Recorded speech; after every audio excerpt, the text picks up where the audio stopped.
News time.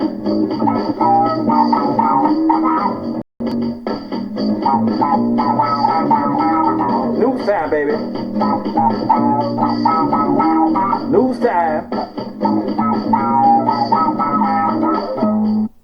It's news time.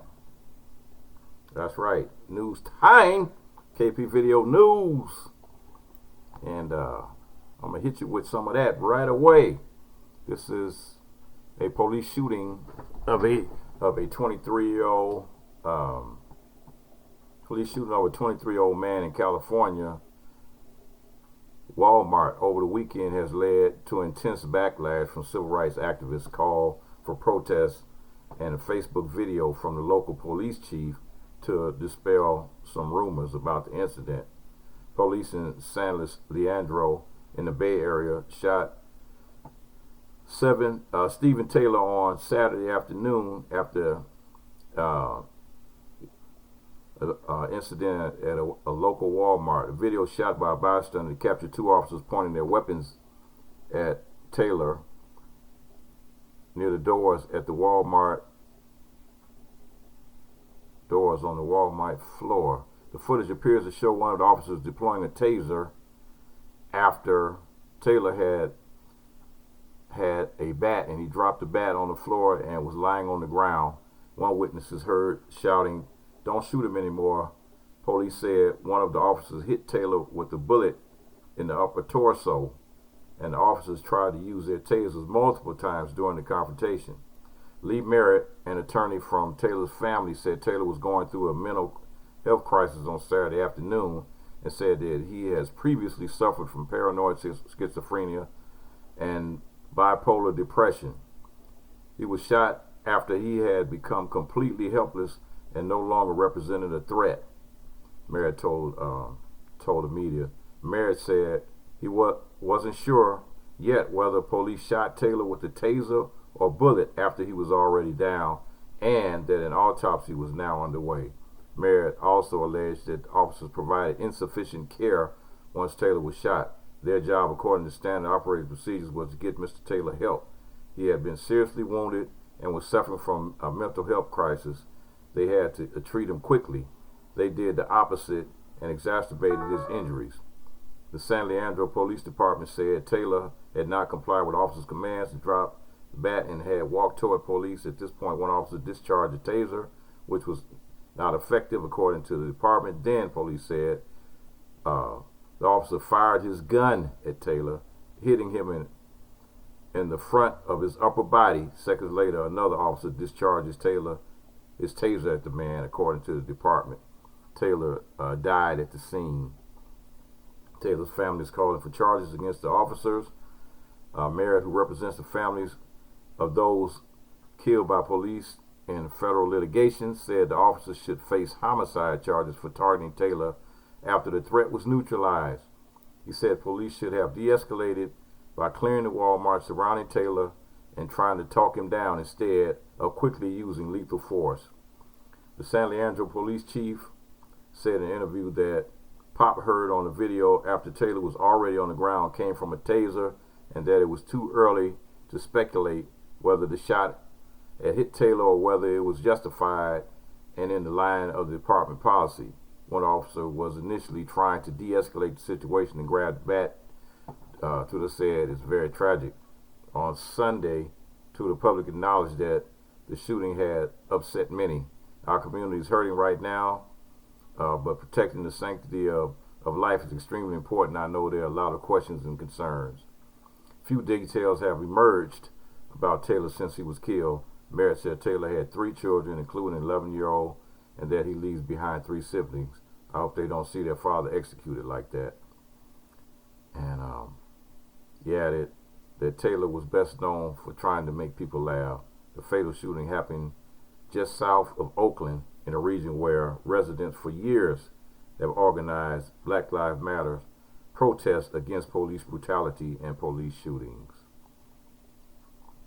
And that's right there, man. You know, it's just things like this be happening all the time. It's like when it has how close we are in here, Candace. We cannot. What's this next story? And this is a follow-up from one of the stories that I did last week about Marion Prison in Ohio.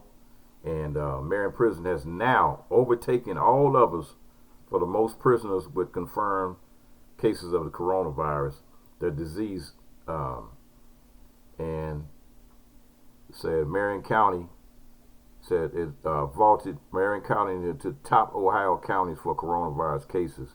The Ohio Department of Rehabilitation and Correction released new numbers of infected prisoners and correctional staff Friday, showing Marion Correctional Institution had 365 prisoners and at least 99 staff with confirmed COVID-19 cases.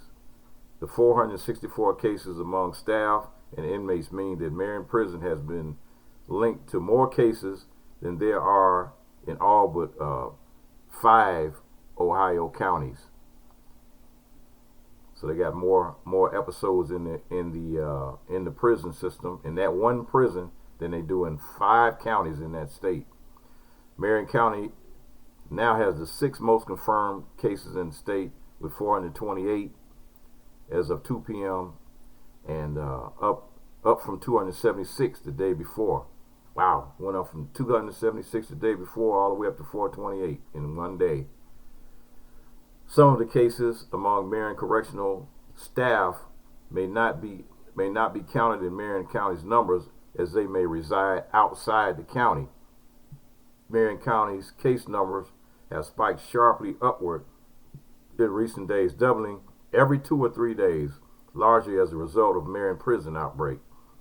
The only counties with more cases than Marion's 428 were Cuyahoga, Franklin, Lucas, Hamilton, and Mahoning counties. So this is ongoing situation here. The Ohio Department of Rehabilitation and Correction officials, through a spokesman, have contended that prisoners with symptoms have been separated from prisoners not showing symptoms. So that's yet to be actually confirmed. And then here we go with another case. This is another case that I'm following up on here, and that's about Rikers Island. And this time they're going to the fact that Rikers Island guards are dying in one of the worst coronavirus outbreaks. That's Rikers Island, that's in New York. When Quincy Simpson relieved a colleague at New York's Rikers Island jail complex in early March, he had no idea his fellow correction officer was infected with coronavirus. Before long, Officer Simpson had an unrelenting cough. When his chest began to feel tight, he went to the emergency room and was diagnosed with COVID-19. We had the hope of him getting better until he got on a respirator. And so on March 27th, Officer Simpson, 62-year-old, passed away. Officer Simpson was the first officer to die of the coronavirus since a rapidly spreading outbreak in New York City's jail system, overwhelming its largest facility, Rikers Island. COVID-19 cases among Rikers Island employees are now on par with levels seen in the most infected American workplaces, such as the USS Roosevelt and the pork plant in South Dakota. More than 800 city correctional employees have tested positive as of Monday, city officials said, and 8 have died. City officials wouldn't break down how many infected officers work at Rikers, but the union says it accounts for 70% to 80% of the cases. Including inmates, there have been 10 deaths and more than 1,200 confirmed cases in the city's jails. It's devastating. It's a devastating number, the most I've heard of at any one facility, said David Michaels, former head of Occupational Safety and Health Administration, OSHA, and professor at George Washington University's School of Public Health. So the virus transmissions that happened at Rikers Island have been contributed to the toll that COVID-19 has taken on New York, said Mr. Michaels, who launched Rikers Island's first epidemiology unit in the early 1990s.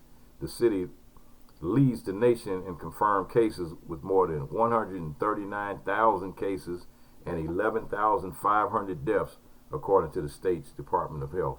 Correctional officers and others working on the island as well as its prisoners were no doubt exposed and then brought it home to their family and community, Mr. Michael said. New York's jail system is the second largest in the nation, with Rikers Island housing more than 4,000 inmates in 8 jails. The outbreak has stretched staffing and added a frightening new element of uncertainty to the already dangerous job of guarding inmates. Correctional officers and defense lawyers said city officials ignored warnings that Rikers would become a dangerous incubator for the coronavirus measures weren't taken to proactively combat the contagion. Officers say the Department of Corrections didn't provide access to COVID-19 testing or protective gear such as masks, face shields, and gloves until recently. Rikers employees said they weren't immediately told if they were exposed to a co-worker who had tested positive, creating the risk that they would silently and asymptomatically spread the virus. So they have been let down by the system that they work for and protect and work for to provide whatever it is they provide. They got let down by the system. It says city officials have worked with judges and prosecutors to release 1,400 prisoners from Rikers, a trend seen across the country, designated and designed to make social distancing easier inside facilities. There have been deadly outbreaks at several federal, state, and local detention centers. The correction and the medical staff are heroes for what they're doing, Dr. Cohen said, and even though they are heroes, this whole system is failing, as getting a failing grade, because people are, definitely not getting the help that they need. They're not getting the supplies they need. They're not getting anything that they need. And then, like I said, to reiterate what Trump was talking about last week, he's talking about sending ventilators that we desperately need here in the United States to Russia. Talking about, Russia needs our help. But what about us? We need our help.